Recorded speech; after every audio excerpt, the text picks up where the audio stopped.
জাবেদা কি করেছে স্যারে, ম্যাডাম কি করেছে? জাবেদা এই চ্যাপ্টার পরীক্ষাতে আছে? আচ্ছা আচ্ছা, জাবেদা আমরা একটু বেসিকটা আলোচনা করি, স্যার একটু দেখাই। জাবেদা গুরুত্বপূর্ণ জিনিস, জাবেদা না হলে হিসেব বিজ্ঞান কিছু পারা যাবে না, জাবেদা না পারলে হিসেব বিজ্ঞান পারা যাবে না। টোটাল কথা হচ্ছে এটা, মনে বল। তাহলে জাবেদা শব্দের অর্থ জার্নাল। আচ্ছা আমরা এটা লিখলাম না। জাবেদা, জাবেদার প্রতিটা লেনদেনে কয়টা পক্ষ থাকে? দুই পক্ষ। এটা তো আমরা ওই হিসাবে করছি না, মানে অনেকগুলো জিনিস করাইছিলাম, তখন কি দুইটা পক্ষ নিয়ে আলোচনা করছি। তাহলে আমরা একটু আলোচনা করি স্যারে। ক্রয় এবং বিক্রয় সংক্রান্ত জাবেদাগুলো আগে এই জিনিসগুলো আলোচনা করি নাকি? স্যার একটু একটা লেখি। পণ্য ক্রয় 20,000 টাকা, আগে লিখিল তারপরে বুঝিস, তোরাও লিখছিস পরে। 2 নাম্বার,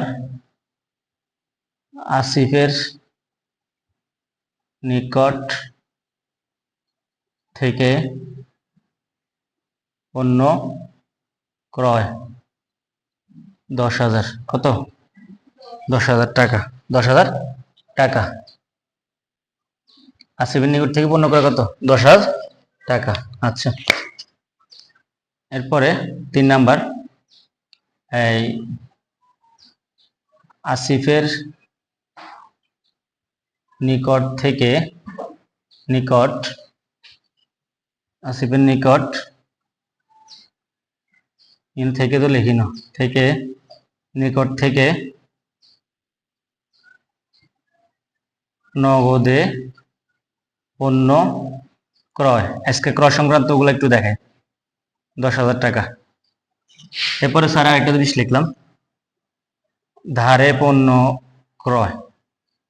ধারে পণ্য ক্রয় 10,000। কয়টা জাবেদা লিখছি? 4টা। কয়টা লিখছি? এখন এই 4টা আজকে ক্রয় সংক্রান্ত জাবেদা যেগুলো আছে এগুলো একটু ক্লিয়ার করে দিব। প্রথমটা স্যারে কি লিখছি? যতগুলো ক্রয় দেখছো না সবগুলোর মধ্যে ক্রয় ডেবিট।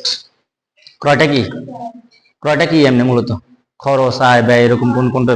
খরচ মানে ক্রয় করলে টাকা আসে না যায়? যায়। নগদে করলে নগদে যায়, আর যদি বাকিতে করে সেটা তো আমরা দেখবো নাকি? তাহলে আমাদের সব জায়গায় ক্রয় কি হবো? ডেবিট। মানে খরচটা কি হয়েছে? বাড়ছে। খরচটা কি হয়েছে? মানে ক্রয়টা খরচ না, তাহলে খরচ বাড়লে এটার ব্যালেন্স কি হবো? ডেবিট। আর খরচ কমলে? আর আয় বাড়লে কি হবো? সরি হয় নাই, আর বাড়লে ক্রেডিট, কমলে ডেবিট। ক্রয় আয় এবং ব্যয়ের মধ্যে ডিফারেন্স তো এটাই। তাহলে আমরা আবার বলেন, ব্যয় বাড়লে ডেবিট, ব্যয় কমলে ক্রেডিট, আয় বাড়লে ক্রেডিট, আয় কমলে ডেবিট। বুঝে গেছেন? এটা মনে থাকবো তো? এটা ওই ব্যালেন্সের মধ্যে করেছিলাম না? তাহলে আমার এখানে কি লিখছে? পণ্য ক্রয়। এটা কি বাকিতে না নগদে বলেন? কিচ্ছু লেখা নেই, নগদ। তার মানে কি? নগদে। তার মানে আমরা একটা পক্ষ পাইছি কি? ক্রয় হিসাব। ক্রয়টা খরচ, তাহলে ক্রয় হিসাব ডেবিট। আর একটা পক্ষ কি হবো? নগদ টাকা চলে গেছে, তাই নগদ টাকা চলে গেলে, নগদ টাকা যদি চলে যায় পৃথিবীতে, আমি কি কইছিলাম এর আগে যতদিন অঙ্ক করেছিলাম, কি বলছিলাম? নগদ টাকা চলে গেলে নগদ টাকা কি হবো? ক্রেডিট হইব। নগদ টাকা কি হবো? নগদ হচ্ছে সম্পদ। সম্পদ যদি কমে যায় তাহলে কি হবো? ক্রেডিট। আর যদি সম্পদ বাড়ে তাহলে ডেবিট। বুঝে গেছে? তাহলে এখানে কি লিখবো আমরা? নগদান হিসাব। ক্লিয়ার? এখন বলেন এটা বুঝছেন কিনা? নগদান হিসাব ডেবিট। ওকে, তাহলে আমরা বুঝছি। ও ক্রেডিট, নগদান হিসাব ক্রেডিট। আচ্ছা, এটা বুঝছি কিনা বলেন? নিচে দেন মানে হচ্ছে ক্রেডিট, এটা লিখে লিখছি আর কি। এদূর বুঝছি কিনা? এখন আমরা একটু কারণটা লিখি, মানে জাবেদা এভাবে করে না, কারণ জাস্ট আমি বোঝানোর জন্য লিখতেছি নাকি। কারণটা কি? এটা ব্যয় বাড়ছে। ব্যয় কি করলো? বাড়ছে। আর এখানে কি? সম্পদ কমছে। সম্পদ কি করছে? কমেছে। বা ব্যয় হ্রাস, ব্যয় কি বৃদ্ধি, ব্যয় বৃদ্ধি, সম্পদ কি হ্রাস, সম্পদ হ্রাস। বুঝে গেছে?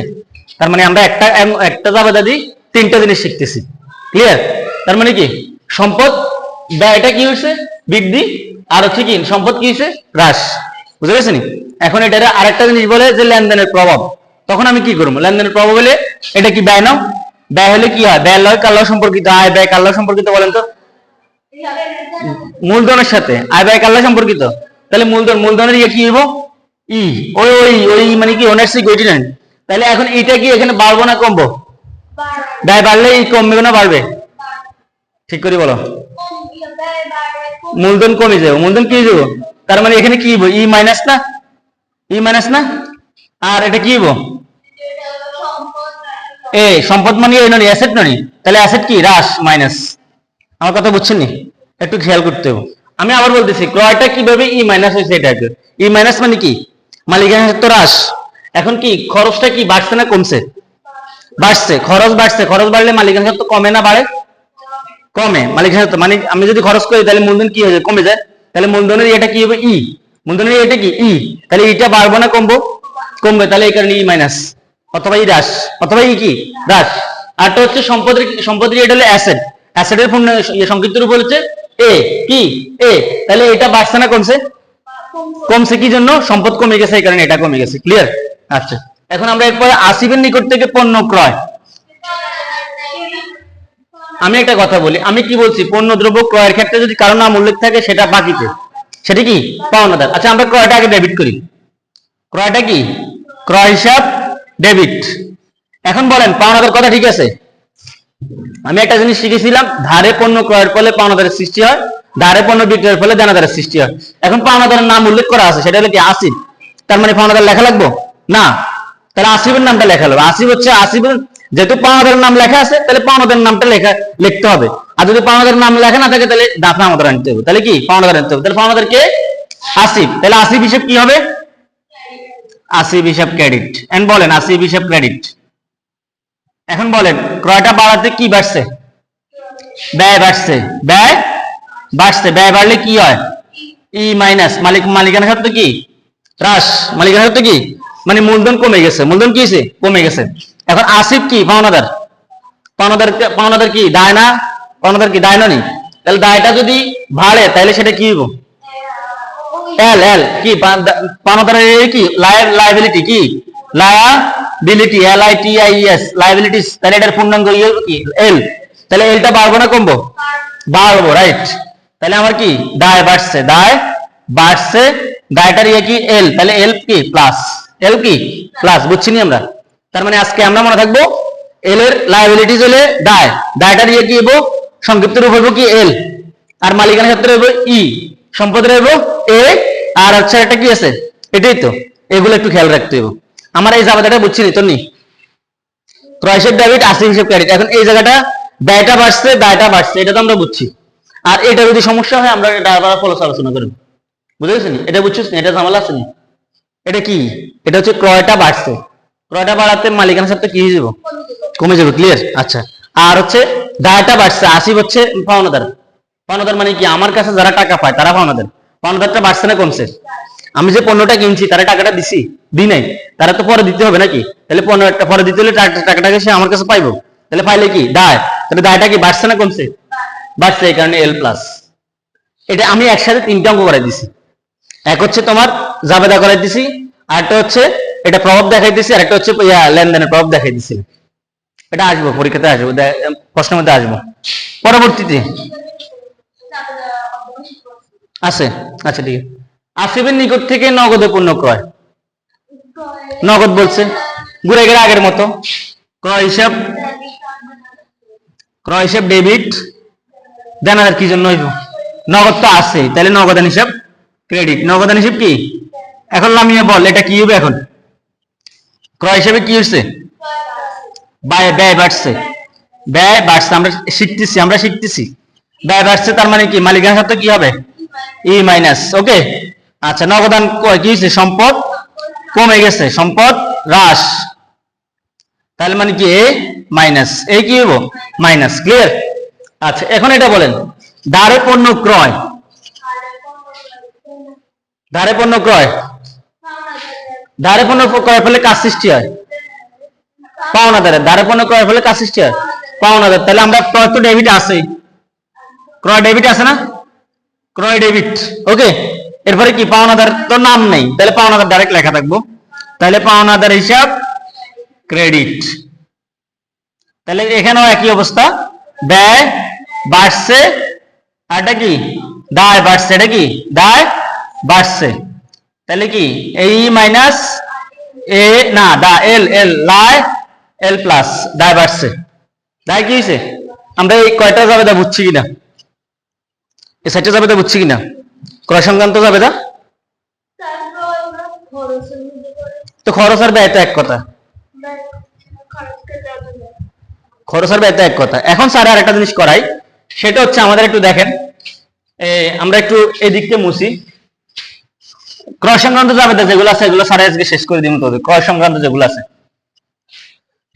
একটা বলি, একটা নোট লিখে রাখেন, সম্পদ এটা লিখে রাখেন, সম্পদ ক্রয় বিক্রয়ের ফলে ক্রয় বিক্রয়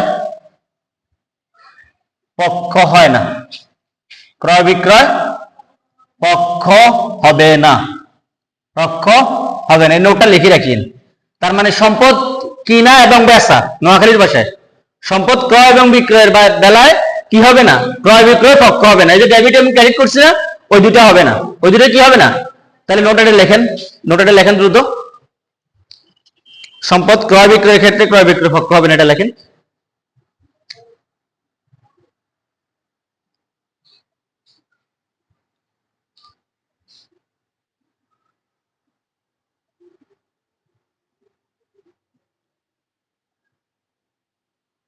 হবে না, ওকে। আমাদের এই নোটটা লেখা হয়েছে, সম্পদ আজকে মনে থাকবো, ধারে পণ্য ক্রয়ের ফলে পাওনাদারের সৃষ্টি হয়, ধারে পণ্য বিক্রয়ের ফলে দেনাদারের সৃষ্টি হয়, এবং সম্পদ ক্রয় বিক্রয়ের ফলে ক্রয় বিক্রয় পক্ষ হবে না। এই তিনটা নোট আমাদের মনে রাখবো। আচ্ছা, তাহলে আমরা একটু লিখি, দেখেন আমি একটু স্যার একটা লেখা লিখি, আসবাব পত্র ক্রয় 2000 টাকা, 20,000 টাকা লিখলাম। আরেকটা লিখি, আসবাব পত্র বিক্রয় 20,000 টাকা। স্যারের কথা বুঝছেন? আচ্ছা, ক্রয় আটা বিক্রয়টার দিকে চলে গেছি আমরা, ক্রয় সংক্রান্ত যাবাদের ক্ষেত্রে বিক্রয় ক্ষেত্রে চলে গেছে। আসবাবপত্র ক্রয় 20,000 টাকা, তাহলে এটা ক্রয় সংক্রান্ত যাবে না? তাহলে আসবাবপত্র কি সম্পদ, সম্পদের ক্ষেত্রে কি ক্রয় বিক্রয় পক্ষ হবে? আমি একটু নোট দিছি কি, সম্পদ ক্রয় বিক্রয়ের ক্ষেত্রে ক্রয় বিক্রয় পক্ষ হবে না। এখন আমারে বলেন, যদি এখানে ক্রয় পক্ষ না হয় তাহলে কি পক্ষ হইতে পারে? ডেবিট। কি জন্য হচ্ছে আসবাবপত্র ডেবিট? তন্নি বলতো। বাড়ছে মানে সম্পদ বাড়ছে, তার মানে সম্পদ বাড়লে সম্পদ কি হয়? ডেবিট হয়। আমরা তো এটা জানি ব্যালেন্সে, তাহলে আমরা আসবাবপত্র ডেবিট লিখলাম। আমি খেয়াল কর, আসবাবপত্র ডেবিট লিখলাম, ওকে। নগদ টাকা চলে গেছে, নগদ টাকা কি হয়ে গেছে? নগদান হিসাব ক্রেডিট, নগদ টাকা চলে গেছে। তাহলে এখন কি লিখবেন এখানে? সম্পদ এটা কি হয়েছে?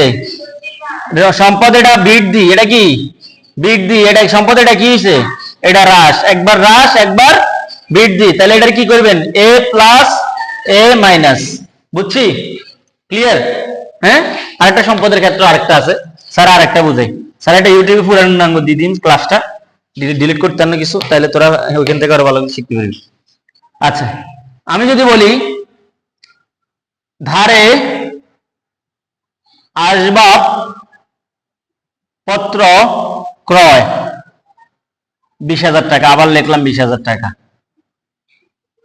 এখন কি করবেন বলেন তো?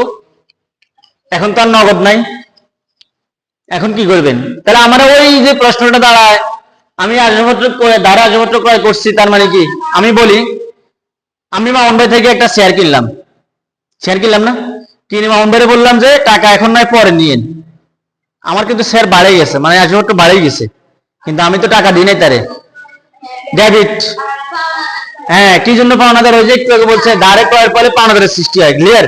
তাহলে আমরা লিখতে পারি আসবাব হিসাব ডেবিট, টাকা কিন্তু 20,000, আমি কিন্তু টাকা লিখি নাই, তোরা একটা টাকার হিসাব বুঝি। আর একটা হচ্ছে পাওনাদার, পাওনাদার হিসেব ক্রেডিট।